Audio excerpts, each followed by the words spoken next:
Welcome back to the Lanterne Rouge Cycling Podcast for stage 20 of the Tour de France, the second of two mountain stages, the last road stage because we're finishing with a TT starting in Monaco, finishing in Nice tomorrow. But today is from Nice to Col de la Couillole, 133 kilometers. This looks like Paris-Nice stage 8 on ramped up Benji. It's like that short explosive stage. Three category 1 climbs, one category 2. Starting pretty much out the gate with the Col de Braus, 10k 6%, descent, Col du Turini, 21k's 5.7%, but most of the climbing the last 12.5k's at about 7%, descent, and then the Col de la Colmiane, 7.5k 7%, another descent, very, very short valley, and then Couillole, 16k 7.3%, up to about 1700 meters.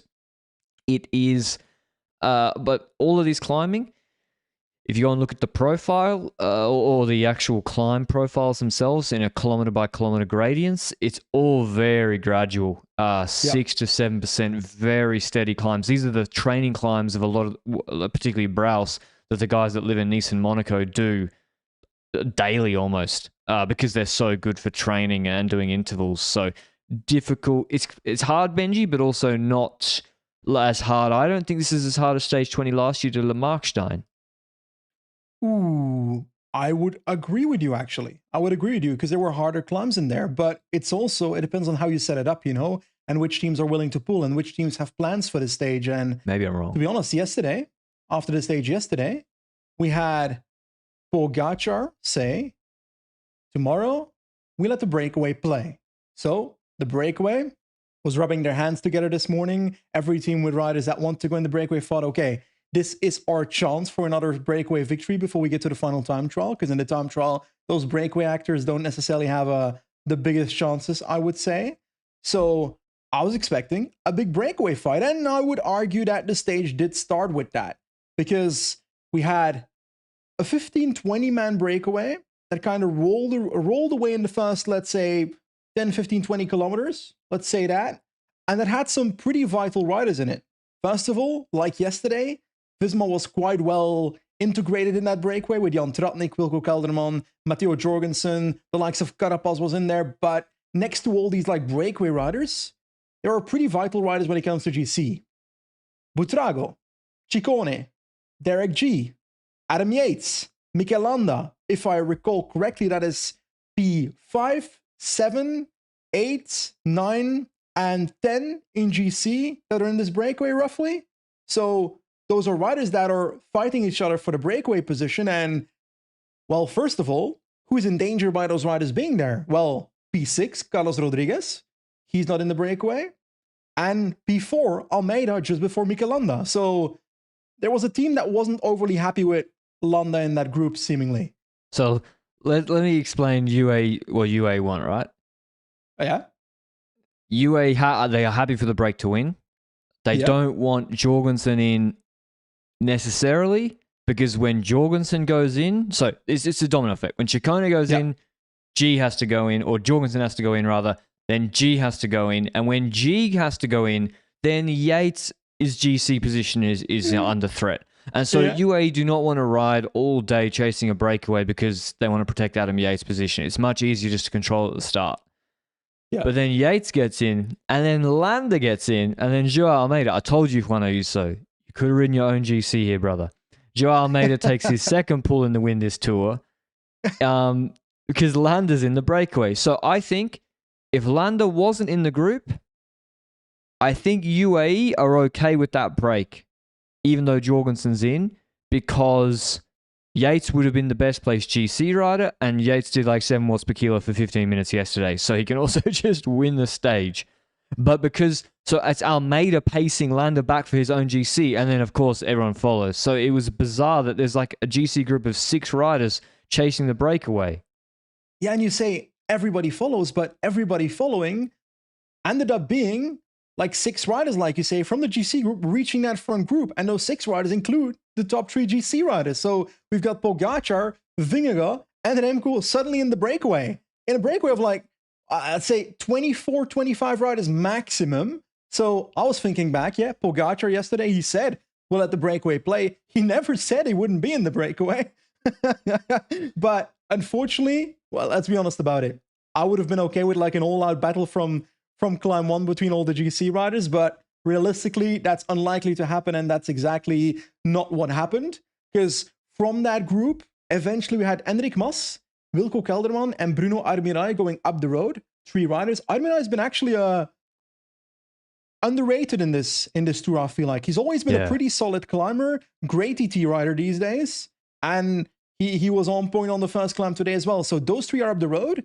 And did it surprise you how hard Marc Soler was riding in the crew behind that? Yeah, but I think it surprises also Marc Soler's teammates sometimes, because he always has to be told. So his like default setting is like just drill it, and then they tell him okay. And it's also basically they hold the gap at 20 seconds. Communication between the car and the riders. Are we happy with the composition? We're happy. Okay, let Pollitt come back. Let Wellens come back. But yeah, it was chaotic. That Col de Braus, it was just crazy. And then, who was the other counterattacks? Well, it was on the descent off Braus, no? Exactly. So we get over the top. Like, have you spoken about the Carapaz Jorgensen event on top? No, that was funny. So basically, Soler was facing initially in the group behind those 3 riders, behind Mas, Kelderman, Armirail. And I feel like the tempo dropped a little bit towards the top, so he was told to slow down, seemingly. But Carlos Rodriguez and Santi Buitrago were actually dropped at this point. They were behind. They eventually came back throughout the climb. So Rodriguez seemingly not having the best day of his life on the bike. Maybe he has gotten COVID throughout the team. Who knows? That's a possibility if you already had COVID in your team with Thomas riding around.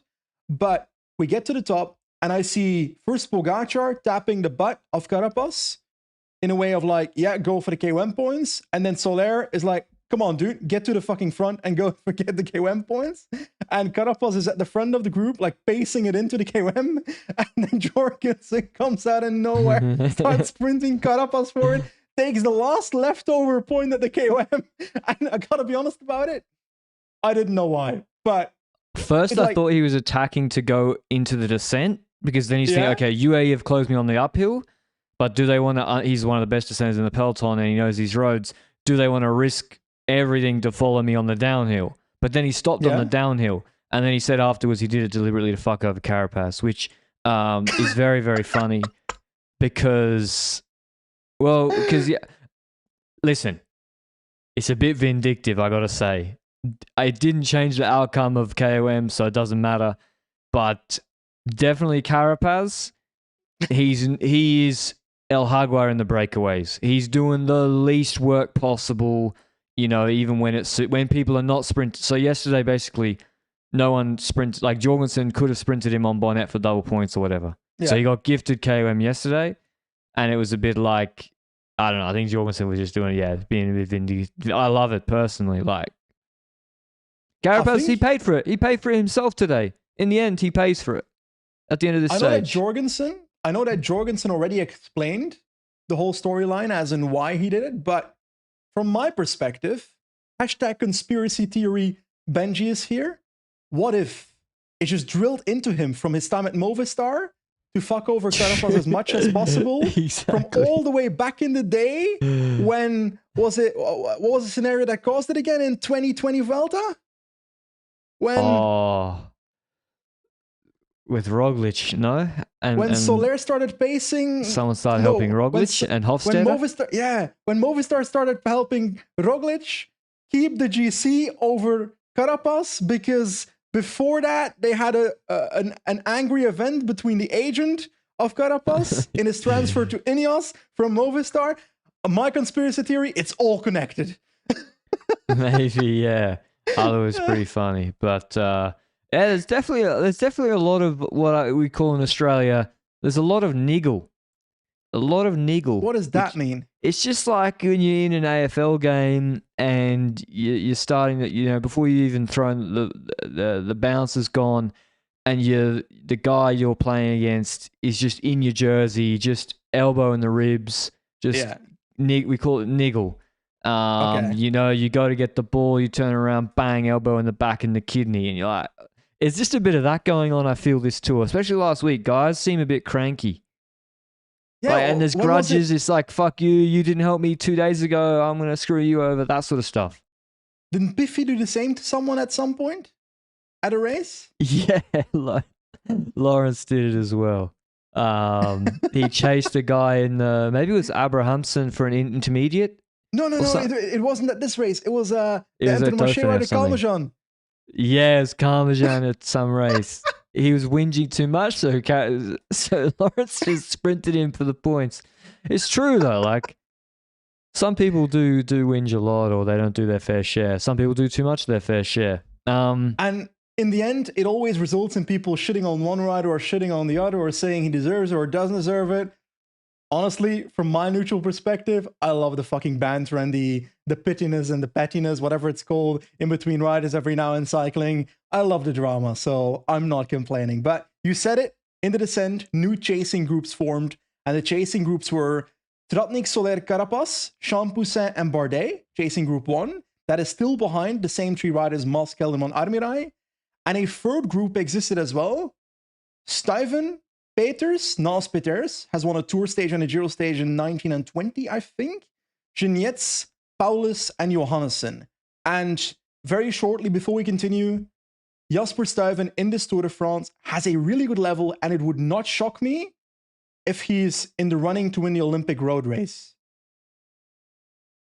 Really? Thoughts? Genuinely, because it's 4-rider teams. So to me, it's a situation, that race, where you could get in a group ahead, and Stuyven is good enough to win from a group ahead right now with the level he's shown this race. He climbed so well today. It might have been like home field advantage. I think they have to play it like that though, because like, if MVDP's on at the Olympics, then you got to play numbers, right? If you play it straight up on the last 2 laps, see you later. We've seen that. Yeah. So I agree with you. But wasn't he a last minute replacement? For this race, yes. For was it Gegenhardt? I don't even know. Generally don't know. I think he was a last minute replacement because Taylor was out and then Mads was in and they need another lead out. I can't remember. I think so. Now, anyway, Mads was always going to ride, I think. It was just Gegenhardt out, Stuyven came in, maybe. I don't know. Do we do the new breakaway formation? Yeah, the breakaway groups, we have them established. The gap grow well. Basically, those groups merge on Col de Turini, and the leftovers of that, what's left from those groups merging is Kelderman, Tratnik, Soler, Stuyven, Armirai, Genietz, Carapaz, Mas, Bardet, Johannessen. Gap grows to 430. But what happens behind? We have... Wait, what did happen? I thought nothing happened. I thought UA just started pacing. Yeah, was I asleep? No, you're right. But you said, I was like, did something happen? Hold on. No, well, UA just started pacing with Wellens at like 4 mins. But they don't let it out too much, Benji. This is the curious thing. Like, I don't know. Why don't UAE let it out to 7 or 8? I actually agree with you. I don't know why. I genuinely don't know. Like, they because Wellens is like one last effort. I think the idea is that you slowly let it out so that you don't have to then start rushing later. So they did this the other day. But These guys are on 40 minutes. No? Yeah, 4-0, yeah. So I don't know. It's Wellens also lives here. He wants to show himself, you know. But I didn't think that they, I don't know. They're putting it in they're putting it in a position where if you know Quickstep might pace later, the stage win stays in play. I don't want to, you know. That is it. You think? Yes, I thought I fully me agree just with being you. a conspiracy theorist. I think we're gonna do a bare minimum to keep the stage win potentially in play, but in the amount of work where another team needs to take it up for that stage win to happen. It would not shock me if that is actually on the table before the stage starts. Genuinely, I believe that. That is a very realistic theory. I don't think that's anything wrong with that theory. But would that happen? Would someone take over? And on the start of the Col de Turini, not really. On the middle of it, not really. We get towards the last 2 kilometers of the Col de Turini, and Soudal Quickstep comes to the front. And it's with Moscon. Gotta say, Moscon has been a fantastic domestique in this race. In flat stages, he was there for Remco all the time. On the gravel stage, he was there for Remco. Even on the climbing stages, he's there present. I think, was it before Plateau de Bay that Moscon was still in the group? Yeah. Moscon's been like, as a bang for buck domestique for his salary, he's got a, Mihai said on Twitter, he's earned his contract extension, and it's 100%. Yeah. Like, but maybe not after, not after Col d'Agnès. No. Wilco had it down to like 15 guys. Okay, but before very Col d'Agnès. importantly, the contract extension needs to be 1 year, right? Because keep on his toes. Moscon only performs in contract years. Otherwise, he goes to Apple Farm, and you don't know what. He's chilling. Anyway, Carapaz takes KOM points, and we go to Colmian, right? Yeah, we do, and we see that Quick-Step, they pace hard enough that it's very, very clear what's going to happen. As soon as you see, I was looking for by Colmian, Benji, you mean like the false flat uphill? So the false flat uphill is where the stage is decided, because you're not going to hurt Vingegaard pacing here. It's like 2%. It's a valley, essentially. But you can kill the break, and that's what happens. So Moscon, El Trattore is all through that valley, and that's the end of the break pretty much. Not necessarily 100% done, but really it swings to Peloton. And at that point, I was pretty much 100% sure of who was going to win the stage. And so, but it's good. Quick-Step are trying something. Like, we're getting GC action on the podium all the way to the finish, so they're not going out without a fight. The breakaway works pretty well. Tratnik throws in a few digs to try and make people work. Enric Mas is too generous. Wilco's too generous. Poor old Luke's fuming at Wilco pulling too much. Carapaz through and off. Which is true. If they let you do it, do it. I think we need to talk about something as well that happened. Was it on Colmian, or was it on this stage, on Cuyol? We need to talk about Soler. He always does it, right?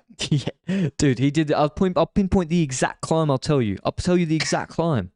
Le Betex, stage 15 tour last year, the second last climb. It's like everyone. I was literally just texting. I was like, Soler's acting. Luke was like, Soler's acting. You're tweeting and Luke's tweeting, Soler's acting. It's so obvious. Also, what is he doing? The Quick-Step are chasing. Poggy, you saw on the radio, Poggy wants Soler to have a chance to win the stage. Yeah. Why on the second last climb are you doing 1,500 watts, 50 seconds during cycling training plan? And to disrupt the rhythm. Why? And most importantly, when he's off the bag, he gets 3 sticky bottles. It's like he's acting, gets sticky bottles, gets back to the group, and attacks. It's like the most Oscar-worthy performance I've ever seen on my life. Genuinely. But also, he also does crack him. Like, it's also not acting that he then hurts himself too much by doing a massive anaerobic sprint. Like, so I don't... Listen, he's had a tough few days in the Spanish press. His own fault, but... Threw a slur at a motorbike, right? They would have, and then he had an interview yesterday after the stage when they've cleaned up GC and won the stage, and he was really angry. So, I don't know. He was angry that the motorbike person exposed that he threw a slur at them, which, hey, shouldn't say it in the first place, but that's just my opinion. Yeah. Anyway, it was fun in the breakaway. It actually was pretty fun, but unfortunately we could see them self-immolating. It was a vicious. Well, I was like, guys, please collaborate, because there is a train coming behind, and you are not going to be able to get out of the way of it. And that was actually the Quick-Step train, where we go to the end of Colmian. It's still pretty much together. Like, Sturven and Co are all in the group. The descent, they push it. Soler starts to push the descent. The gap is down to 310, 320. Van Wilder had taken over at the end of Colmian, sets a good pace for Quick-Step after Moscon on the steeper 7% part. And Van Wilder also does an excellent descent. Really excellent descent. To hold a breakaway on his own, basically level, is really outstanding. But yeah, the break gets into there's just no valley here, Benji. What do you see in the... I feel like Enrique Mas really tried his best to keep more moving in that short valley, and you see even Sturven's pulling, Bardet's pulling. Yeah, I feel like there were quite a bit of riders in that group that were trying to really keep it going, and I also felt like Tratnik was doing more work than a Kelderman, for example, which is logical, right? Because Tratnik is the on paper tug buddy for Kelderman in this breakaway as well. But we're gradually moving towards the Col de la Cuyolle. If we forgot to say, Carapaz also took the K1 points on the last climb, and that is secured. So we're heading towards the final climb, and it's a very steady climb. You said it. It's around 16 kilometers. The kilometers are between 7-8% roughly. And I was okay. The gap is going down. The gap is going down. It's about, let's say, was it 3 minutes at the bottom? That is my pure guess. And the breakaway, I think a bit more. Yeah? Oh no, I think it was Okay. maybe 3 minutes. I know Yo-Yo did. I didn't trust the gap so much. So we get to the bottom in the breakaway. Tratnik spacing for Kelderman early on the climb. We get Aymirai dropping. We get Soler dropping. And now, by the way, this is Soler dropping. It's over. It's Soler over. It's clearly done. He can't do that twice in a row. Tratnik is done 3 kilometers later. Then Mas starts hard pacing. We get attacks. Mas attacks. Carapaz follows. And that becomes the duo in this breakaway with a gap of 2:15 now, 11 kilometers to the top. So those were the two riders that would fight it out for the stage win if the breakaway made it. So we're now looking at the peloton behind. What's happening there? With 15k to go, Van Wilder's done, Jan Hirt takes over. In the meanwhile, when Hirt is pacing, Carlos Rodriguez drops. So at that point, I was thinking, okay, that might be his top 10 gone. I haven't actually checked whether he loses his top 10 or not. So we'll get to that after the stage. But I do feel like towards the end of Jan Hirt's pool, towards the 10th kilometer mark, the tempo went down so significantly that Landa really had to take over. And Mika Landa does take over. Yesterday, we heard Mika Landa talk about, if I get the freedom, I'll go for the P4 of Almeida. I'll try and tackle Almeida's position 4. He ain't getting no freedom today. He's being chained, and he's pulling from 10 kilometers to go. Thoughts? Yeah, it seemed like they waited, as you said, a bit long to change, where it was like 2:10, and then you see it go up again to 2:15, 2:20, and they've just waited a little bit too long to change. But Quickstep did a really good job putting a hard pace. But yeah, it's the I don't know, like Enric. I feel like Enric and Carapaz, they've played themselves today. I really do. Like, they're so strong, and it's a small margin at the end, and you got Quickstep, because like Quickstep it's not Adam Yates pulling at 7 watts per kilo for however long. It's not also likely Pogačar jumping and chasing all the way. So like, you really got a chance. And they were attacking each other when they were at 1:30. I was like, the GC guys are coming. Why are you attacking each other? Just cooperate. And also because Carapaz has the better sprint. So it's like, if Enric is willing to pull 50%, just do 50%. Yeah. Or maybe go in the last K. I don't understand it. Anyway, Landa's pulling strong pull. Another guy who got picked up, not off the scrap heap, but like, he was not the Underrated. first choice. Not the first choice for Quickstep. Late signing, underrated. People calling him selfish, and he rips this apart. He drops Yates. He drops Adam Yates. Oh, he drops everybody except Jorgensen, Vingegaard, Remco, Almeida, and Pogačar. So Almeida doing well on the long climb at a set pace. And Landa was straight up shredding Benji. But it also, to me, I feel like I could see a few times, he looked back after he'd given it, because Jorgensen's like the barometer of whether Landa's really giving it or not, because he's not riding a set tempo. He's riding like accelerate, and then you see Jorgensen lose Almeida's wheel 3 meters, and then slow. And then he looked back at Remco, and I was thinking, he's expecting Remco to attack off this, and that didn't happen once or twice. Eventually, what did you see from Landa's pool? Well, I agree with you. I also saw similar parts. It took a bit longer than maybe expected for Remco to make that move, we were expecting an attack for Remco at this point, right? Quickstep's not pacing for joy. They're not just pacing to launch Pogačar to a stage when they have an actual other goal, their own selfish goals of Remco wants to drop Jonas Vingegaard and gets closer to him in GC. That's their goal, their only goal. And eventually we do see Remco make a move. It's off screen, the attack from Remco. It pops on screen that he already has attacked, and he launches from the wheel of Landa, but it's kind of that first attack by Remco, that didn't feel like a very strong attack to me. You know what it reminded me of? It Tell me. reminded me of his attack in Paris-Nice on the stage Vlasov won. The one that got countered. Yeah, where he attacked in like the 4% section and then with the guys in his wheel and just like stopped after 7 seconds when he saw they're on their wheel and then Vlasov hit him. That doesn't happen initially, but it was a very short attack because I was thinking, Benji, like, even if Vingegaard's bad, right? And you're doing this because you think you can put time into him. Yep. No way you expect to drop him with a 10-second attack on 6%. No. Like you if you really want to drop him, you have to go on with it. That wasn't 10 seconds either. That was like 5. That first attack didn't feel long at all. Was a very short attack. Also didn't feel like a full acceleration burst. Felt like the kind of attack where you want to test like whether someone still has energy or not. Yeah, like the jab in a boxing fight. Little jab before potentially doing a harder attack. And the thing also is, once you do that jab, the problem is that Landa's now gapped. So now Remco is kind of waiting with Jonas in the wheel and Pogacar in the wheel for Landa and Almeida to return, for Landa to start pacing again. But it's not Landa really that starts pacing because Landa's a bit fucked after his pull. And Almeida knows that. So Almeida jolts over to the front and starts Almeidaing at the front, starts spacing at the front, and it drops Landa, where, to be honest, with the positions in GC, with the time trial coming tomorrow, Almeida was gaining time tomorrow on Landa anyway. So he would have had to Landa would have had to take solid time, in my opinion, today. To stay in P4 after tomorrow. So it's not the end of the world for P5 Landa here.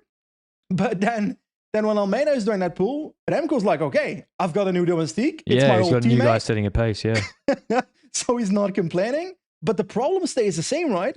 Vingegaard is straight on his wheel, so he needs a massive accelerative attack to be able to gap Jonas in the first place, be able to drop him, and Vingegaard needs to be, if that's the case, on the same level, or otherwise you can't drop him. And also, you got to pick your moment too. So think, where does Pogacar attack Vingegaard? He does it in two bursts. Burst into the hairpin, over brake. Yeah. Then from a standstill, second burst out of the hairpin. And Remco did it on like the straights. And Vingegaard's just like, the second time he was not so easily in the wheel. The second time he was a little bit off the wheel, but like, this is the difference between Pogacar and Remco. Like when Pogacar has you on separated, like it's not, the effort you have to do to get back to the wheel is so great. And this time, but that was, before you continue, that attack is the kind of attack you need to do. Yeah, that was a real dig. To drop Vingegaard in the first place. So that was a real dig. And regardless of what happens now, Remco's tried it, and I admire that. Yeah, and you say, it's like he's really attacked, and the reason why you say that is because then Vingegaard counters and he cannot respond. So he's really like invested in that attack, which was, I mean, credit. And what's he got to lose? Almeida's on like 10 minutes. Why not go for it? See if you can drop Vingegaard. The only backside, the only opposite side you can see is, was it a risk doing this, knowing there's a time trial tomorrow? In my opinion, not, because if Vingegaard is good enough to follow and counter you, he ain't going to lose 2 minutes in the time trial tomorrow anyway. Exactly. So that's what happens. Vingegaard attacks. He keeps on with it. He puts maybe 10 seconds into Remco. He's holding him at a gap. He goes to 12 seconds. Pogacar's in the wheel. Pogacar refuses to relay. We've still got, by the way, Carapaz and Enric Mas on maybe 1 minute. No, 45 seconds, sorry. Up the road. Their attacks against each other during these moments was some of the most epic 1v1 attacking I've seen. It's not even for the stage win at this point, because the other guys are closing in to the point that it looks like they're going to be beaten, Carapaz and Mas, but their attacks against each other, they were at such similar level. Mas not dropping when Carapaz had his accelerative attacks, I was shocked by it, and I love it.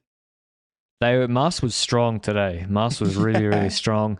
I do feel like if these two fully cooperate, there's a chance they do make it to the line, because it's not a big gap at the end. Vuelta podium Mas.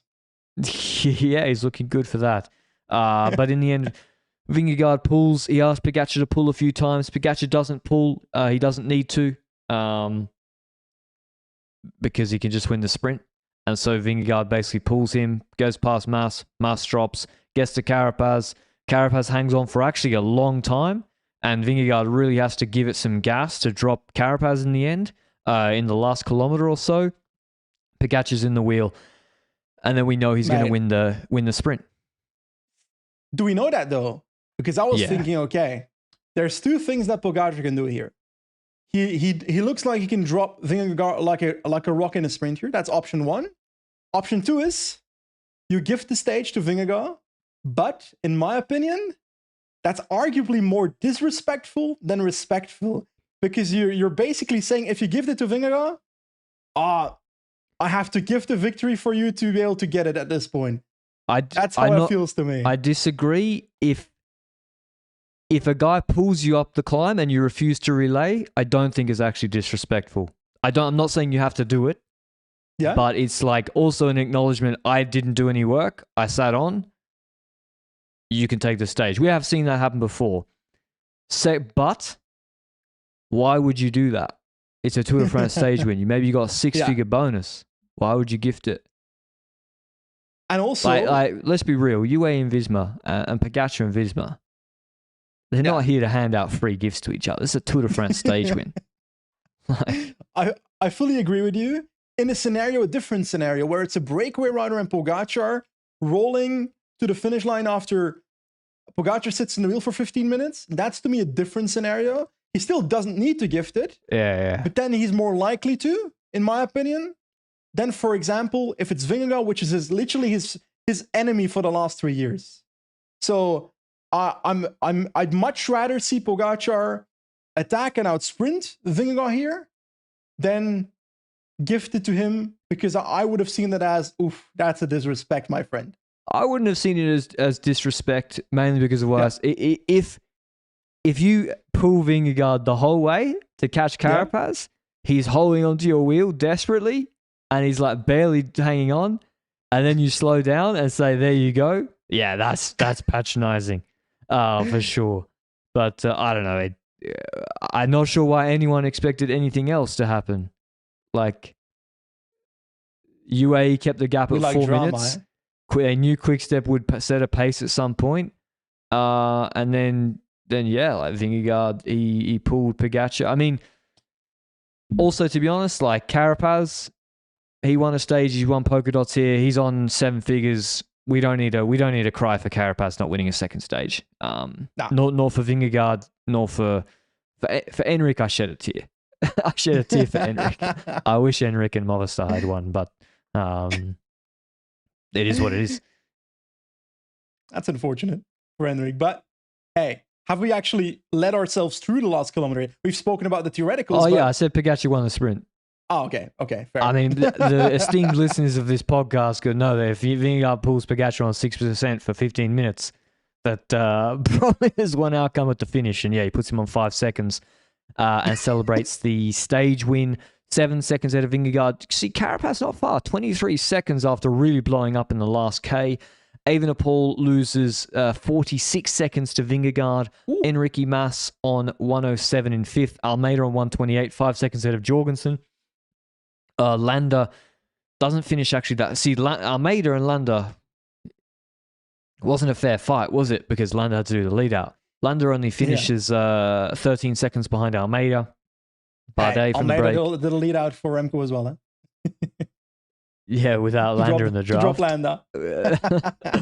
But in terms of big GC losses, Derek G loses 248. So Jorgensen puts 110 into him. Ciccone loses 252. Santi loses 304. Carlos Rodriguez loses 326.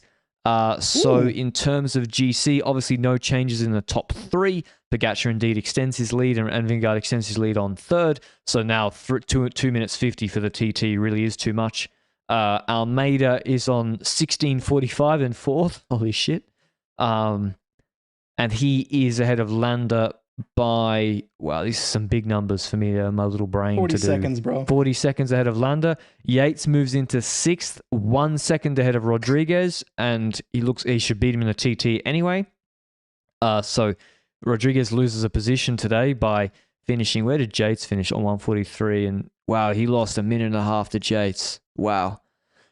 Jorgensen moves into 8th on 24, 26, 24 seconds ahead of G. That's going to be a close one to watch tomorrow because G is not a shabby time trialist, but I think that's advantage Matteo. Ciccone keeps 10th.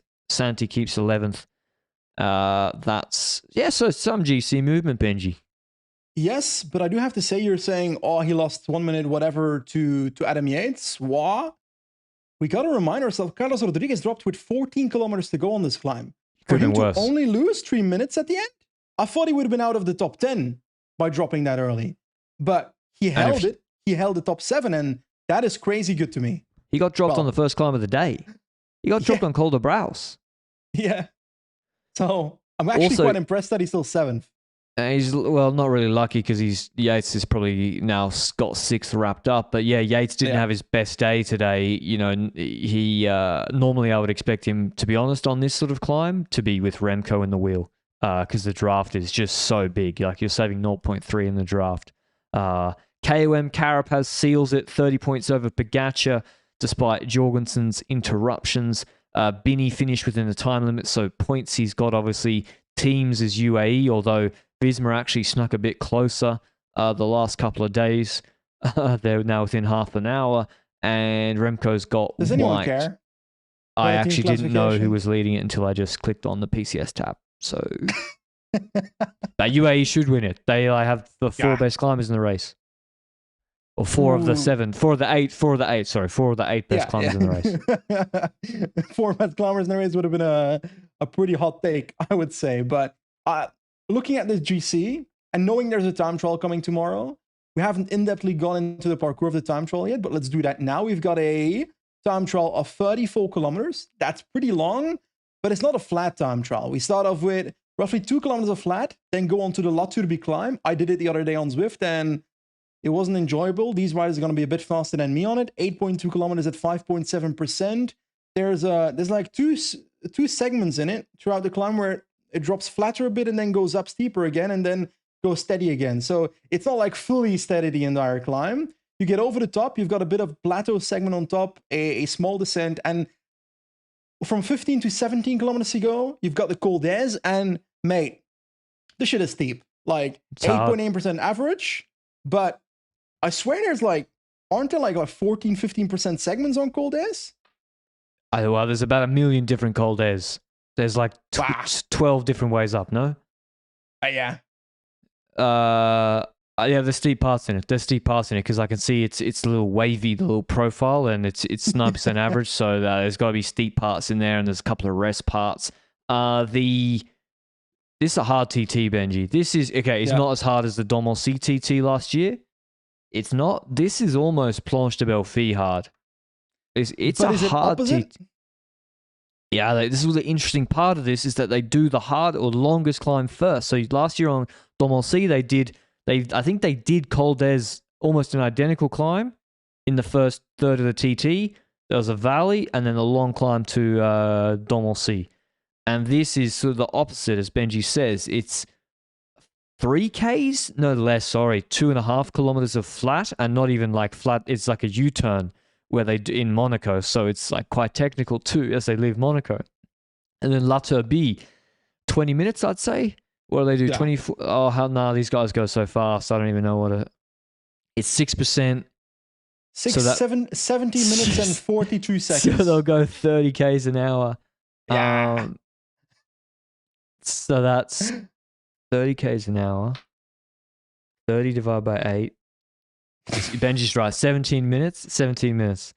So that's a long time. And then there's a false summit, another little kick up. Yeah, and that Col d'Ez straight after you've done a threshold effort. Boom. How many minutes? 1.6 kilometers at 8.8%. Okay, they can't do 30 Ks. They shouldn't do 30 Ks an hour on that. 4 minutes and 51 seconds. No, it's too slow. I think 3:35. Probably. I think you're Three- probably right. 3:35 punch, then another little plateau, and then a descent to Villefranche-sur-Mer or to Nice. And then the last 6Ks, as Benji says, flat. So this descent is in two parts. It's not that steep. It's kind of like La Turbie. It is a pedaling descent in parts, but the last there's a technical part where there's like, I don't know, 7 hairpins. It is quite technical. So it is more technical. I went and rewatched the first TT, and Vingegaard on the pedaling descent, like people reminded me, was not very good. In fact, it was worse than not very good. But then on the flat, he gained time on Pogačar in the last 3 kilometers when I rewatched it, which anyway. Yeah, but they both lost time to Remco too. Yeah, Remco was cooking. Remco was cooking them on the flat. That goes without saying. What do you see for this TT, Benji? There's obviously 1, 2, 3 in GC is locked. We're talking stage win here. Actually, I'm not very sure what to expect, but when it comes to the climbing, I expect Pogačar to climb the fastest. That's based on what I've seen. Based on what I've seen in the last week and a half, I would have to expect Pogačar to climb the fastest. That's not that shocking to say that. On a TT bike. Still, the man's been flying. Like, the man has so much left whenever everybody else is done. So I would expect him to climb the fastest. So for me, as a consequence of that, I'm also expecting the biggest time game to maybe happen on the climb. But then I look at the descents and I'm like, okay, on the pedaling descents, Pogačar won't have to take many risks to fly there. But on the more technical part, maybe he takes less risks because he's like, okay, I've got the yellow jersey, got to make sure I get home safely. So maybe he loses a bit of time there because of safety. And on the flat, you'd expect Pogačar to go faster than Vingegaard, but like you said, that was opposite on the previous TT, but Pogačar said he paced that one wrong. So I think Pogačar and Vingegaard are going to be very close on the 2 climbs. Okay. Because Vingegaard can hold the TT position longer. And then Pogačar's going to kill him on the descent and be fresher, like you say. Because like Pogačar doesn't need to overextend on the climb to win the stage, Benji. If he just does the climbs at around Vingegaard's pace and then doesn't go too quick like he did in the first TT, then the rest, he's taken big time. And he doesn't need to do it for GC, so to maximize the stage win.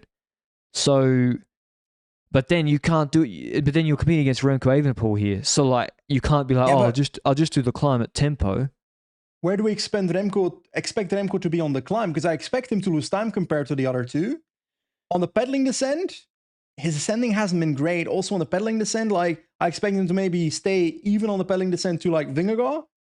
Or no, maybe I think he'll be there. No, he should. I think Remco should be the fastest on the pedaling descent. No, he's the aero missile. Yeah, but Pogačar dares to push there as well. It depends on how many risks Pogačar takes. That's what I mean. In yellow by 5 minutes. Yeah.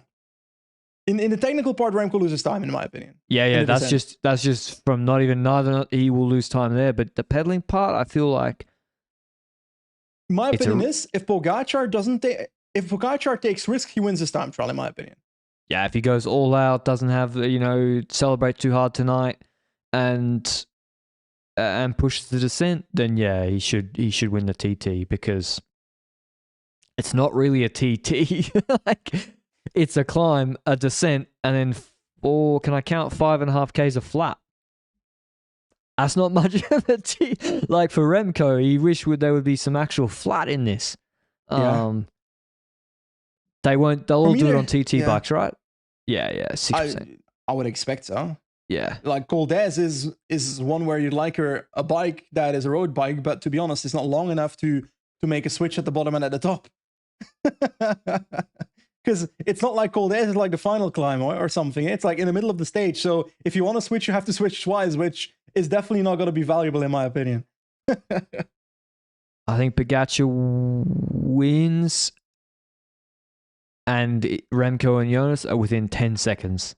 I think it's going to be a nail biter. I disagree with you. I think Pogačar wins and Remco and Jonas are within 3 seconds. That would be crazy. Imagine. And I want every time check to have a different person on top. Where are the... So the first time checks at the end of Lanterne, so that's who did the climb quickest. The second time checks on top of Col des, and then the third time checks at the end of the long descent. And then we have 3 time checks in 34Ks. How long's this TT? 43 minutes? Wait, I'm checking. 45 minutes? Let me count. 20. Benji's counting to himself. And there's 718 meters of elevation gain. 43 minutes and 21 seconds. Okay, so the winner, I'm going to say the winner's going to do, I'm going to say the winner's going to do 44:20. Has to be faster, no? 718 meters of elevation gain. Sorry, we said roughly 17-18 minutes on Tour B. Let's say you spend about 3 minutes on the flat before, whatever. Probably. They're not going 60 on it, man. It's 3Ks. They're going to be flying. It's a U-turn in it. I said 3 minutes on 2 kilometers. That's not sexy, right? Oh, those 3Ks. So less than 3 minutes. It's the opposite from what you're telling me. I don't know if my math is correct, but at this point, I'm at 20 minutes, roughly at the top, 21 minutes at the top of Tour B. We've got a little bit of a plateau on top of like 1.5 minutes, 2 minutes, probably 2 minutes plus. So let's say 23 minutes. Then we've got a small descent. I've got no clue how fast they do descents at this point. So I'm going to go with 1.5 minutes, 2 minutes for that descent as well. Probably 1.5 minutes. So how much do we say Col des? 4 minutes?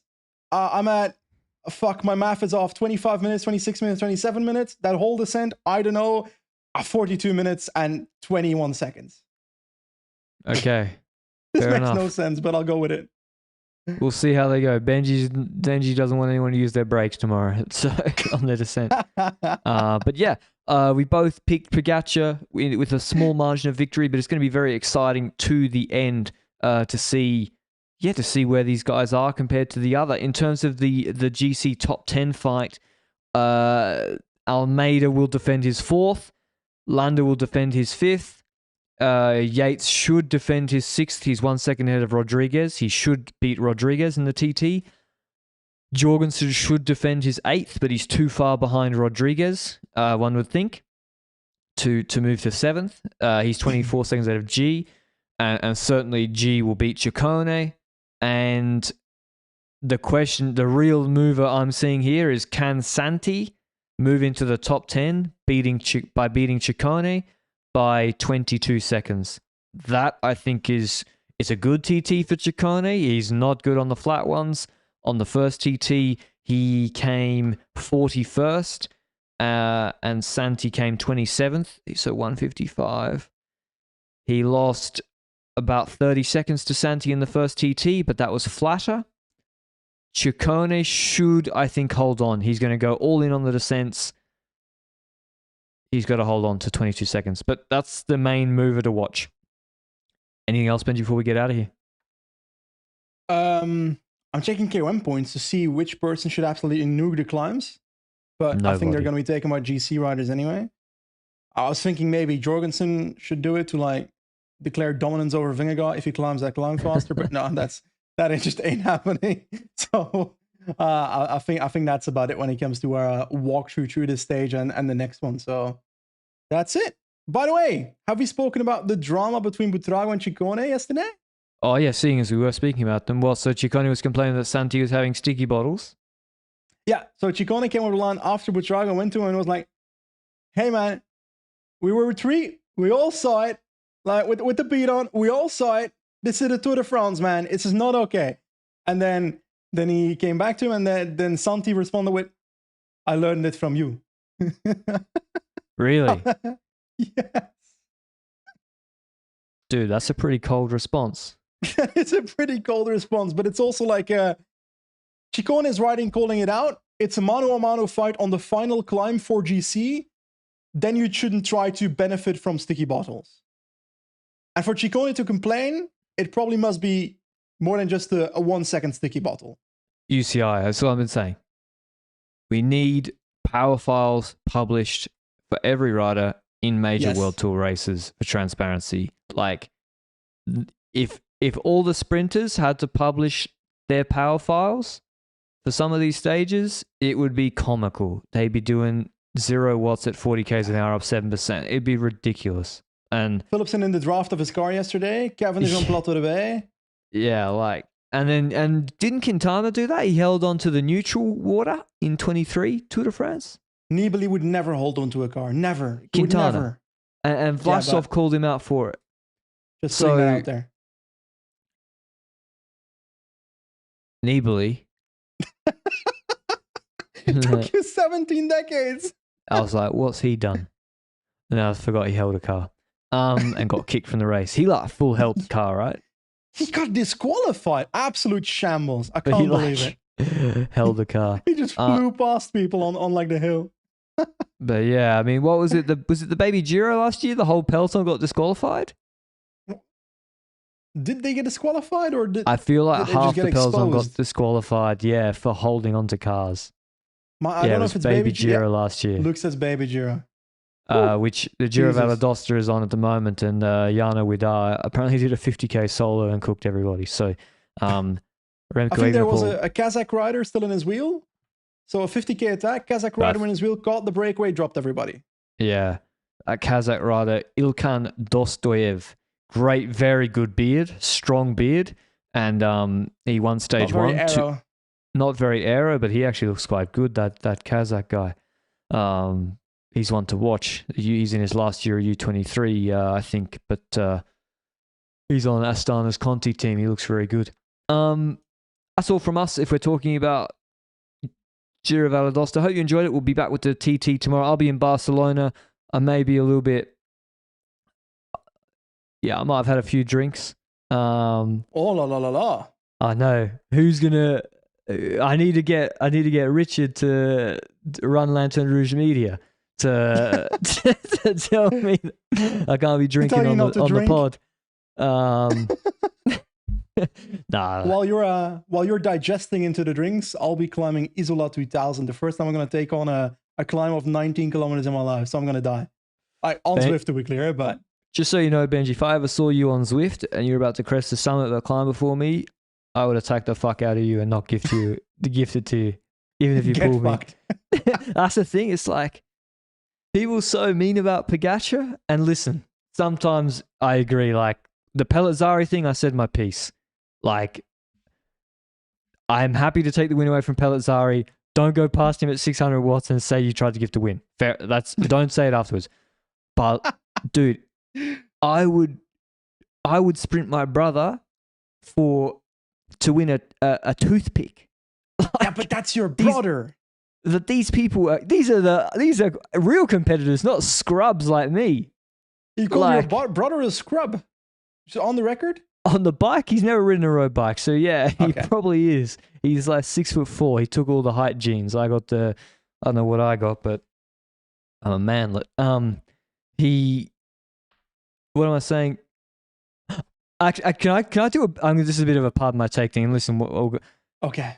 the backlash has gone too far. There are more people getting mad at fictional people who aren't even calling Pogačar out than there are. Who even is saying that Pogačar shouldn't take the win? Who even is saying he should gift it to Jonas? Like, maybe a Villaflitz comment. Like, no one is really saying it, I don't think.